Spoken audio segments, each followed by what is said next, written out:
predators. Not all predators will make themselves out to be your enemies. Some of them will give you bullshit, feed you bullshit, but show themselves to be completely petty.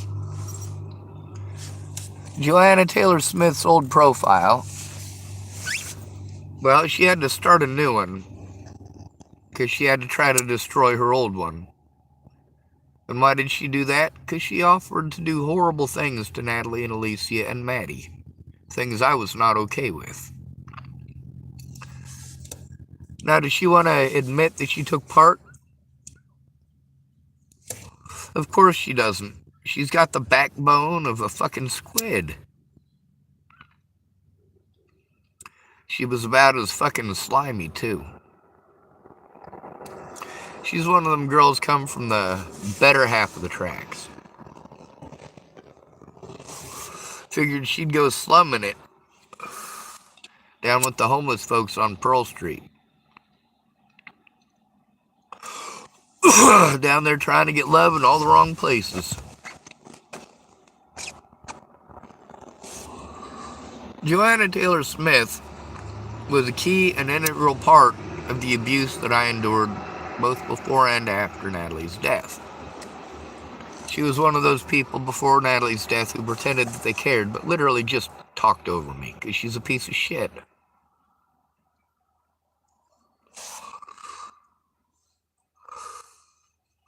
She thinks that if she wants something, then it's hers to take. And then she spouts that love and light stuff. She don't have no love and light. Are you fucking kidding me? She's a fucking fake. You ever notice how the pretty blonde-haired, blue-eyed white girls that everybody gives everything to for free want to pretend that everybody else gets that free shit? Joanna Taylor Smith is no different. But much like Christians with in Jesus' name, she'll pull the love and light crap like a filthy hippie. Love and light, my ugly ass. Ain't no love in you. Love money, maybe. You love power. You love control. You love lying to people. That's for certain. Joanna Taylor Smith was going to have coffee with me before Natalie died. For several months. But all she wanted to do was take her dear sweet fucking time. She could have been the difference. But she didn't care.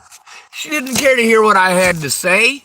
She pretended that she did, but every time, it ended up being her and fucking Derek talking over me and yelling at each other because it's their turn to speak. Joanna Taylor Smith would yell at Derek Parrish because it was Joanna Taylor Smith's turn to speak. And Derek Parrish would yell at Joanna Taylor Smith that it's Derek Parrish's turn to speak. And while they did that, even though they claimed that they were going to help me and they were going to listen to me, they couldn't shut the fuck up because they're both very selfish people. Joanna Taylor Smith is the kind of woman who would poison her husband to death if she thought she'd get free shit. Derek Parrish is the kind of guy who would bury his wife in the woods.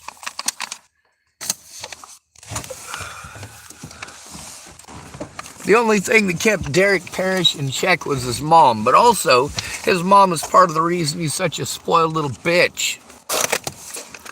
Whether or not Joanna Taylor Smith and Derek Parrish are going out anymore, I don't fucking care. It don't matter to me. What matters to me is that neither of those pieces of shit treated me well. Neither of them treated me like a fucking person. Being fucking assaulted when you need fucking help. Stopping stalkers who are fucking assaulting you. Yeah, that's not fucking help, Derek Parrish. Talking over the victim is not fucking help, Joanna Taylor Smith.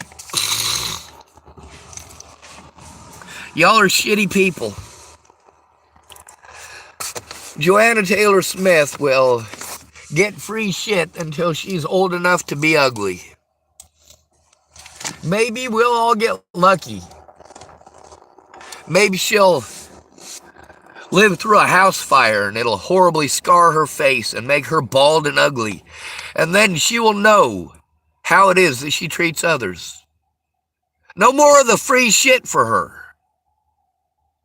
No more handing it to her because she's pretty. No more of that. If she got her face burned up and her hair burned off and her follicles wouldn't grow back and she was ugly, she would fucking kill herself.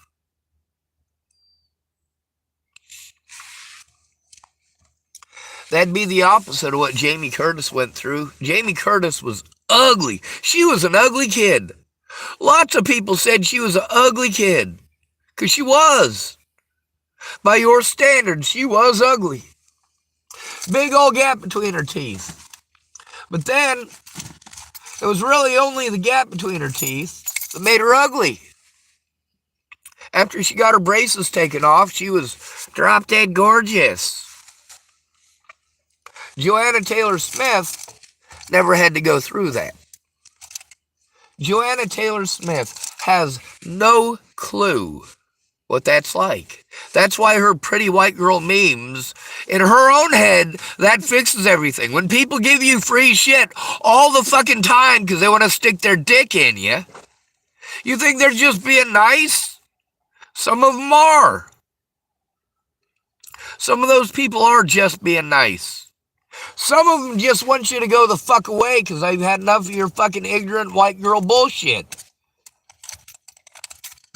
Of course, having a boyfriend that was black is kind of like having that token black friend. Oh, I can't be racist. I dated a guy who was black. I don't care if you're racist. I care how you treat others. You can have your own racist fucking party in your own goddamn head all fucking day long. But how you treat others shows me the quality of your content. Dismissing a victim shows that your content of character is non-existent. There is nothing good about you.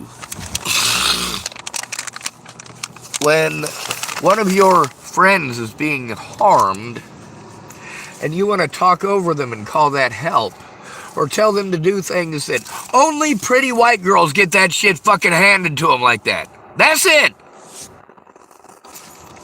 Nobody else in America gets that shit handed to them like that.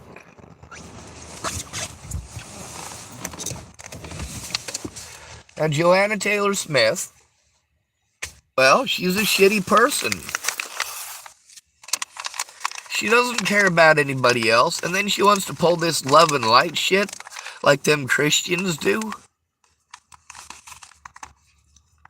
With the Jesus. Oh, you just gotta love the Jesus. Oh, you just have to trust in the universe. Holy shit. Get off the fucking drugs. Holy fucking Christ. But then again, Joanna Taylor Smith, that's another one of them drug dealers. There ain't many people I know that ain't fucking drug dealers, drug users, or fucking alcoholics. We got a whole country full of fucking child molesters, and a bunch of child molesters helping the other child molesters get away. Like, yeah, come to America. Wonderful place. For a rapist.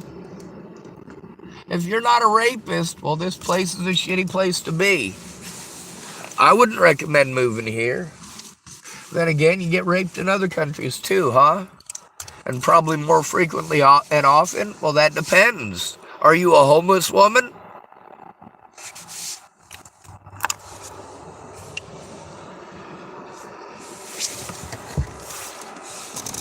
Y'all got no idea.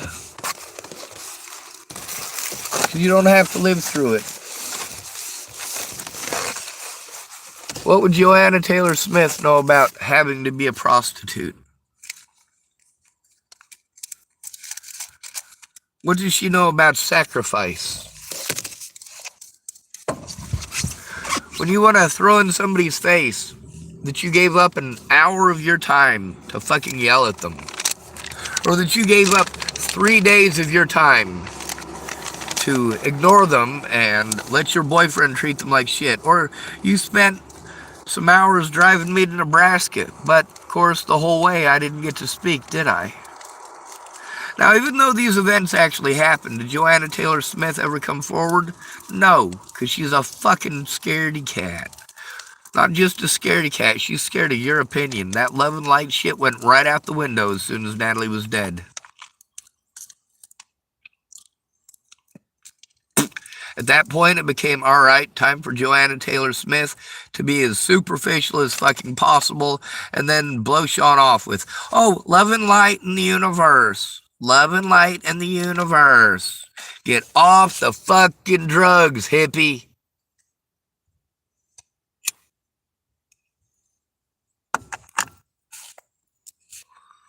Meanwhile, most of these folks thought that the solution for my problems was to smoke pot. That doesn't help. Joanna Taylor Smith thought that. Kayla Trujillo thought that.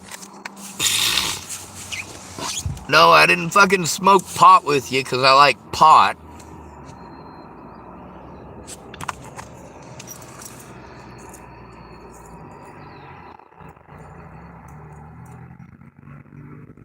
Why did I smoke pot with Janine?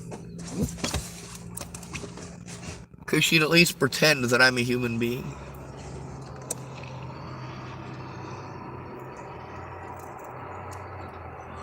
The problem is, none of these people helped me to turn this shit in. None of them, not a single one. None of them cared.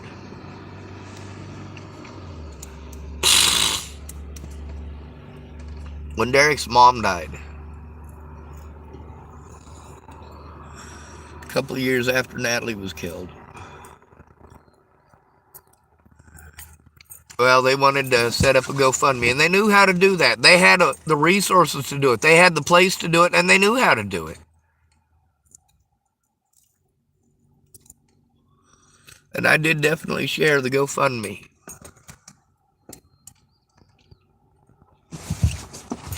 You guys keep wanting me to do things that I can't do without money or resources. And you don't care that I don't have the ability to give myself those resources. I had to depend on other people because I didn't have those abilities myself, and even if I paid them, these people weren't going to teach me. Even if I paid Joanna Taylor Smith to help me, even if I made her a fucking hammer, which I did, by the way. I was hoping that if I had invested the time into making what it is that she wanted, well, maybe she would keep her word, but she didn't.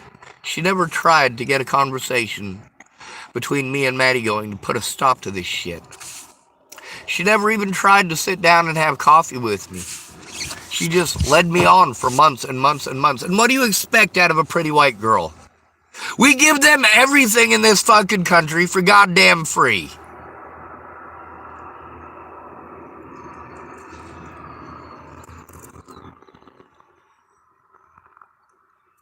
You ever wonder why somebody like Katie Whiteman is such a fucked up cunt? It's not because she's black. It's not because she's fat. It's because she's jealous.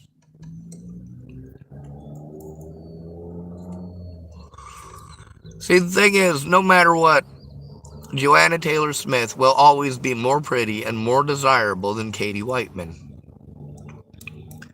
Katie Whiteman is the fat friend that hangs on to all your pretty friends. The one who wants to be there for every piece of drama because it's the closest that she's got to a life. She doesn't have all those guys throwing at her. She's a fucking hippo. Those of you who say it's not okay to make fun of fat people, you know what? Y'all are fine with it when I was fat. You're fine with making fun of me for being skinny, too.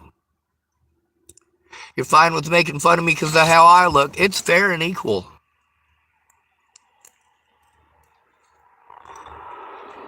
It's just too bad nobody's gone up to Joanna Taylor Smith with a can of brake cleaner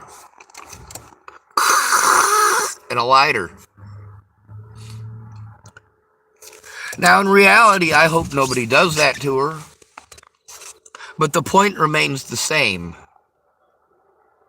She is going to be a selfish, self-indulgent person for as long as she's good looking.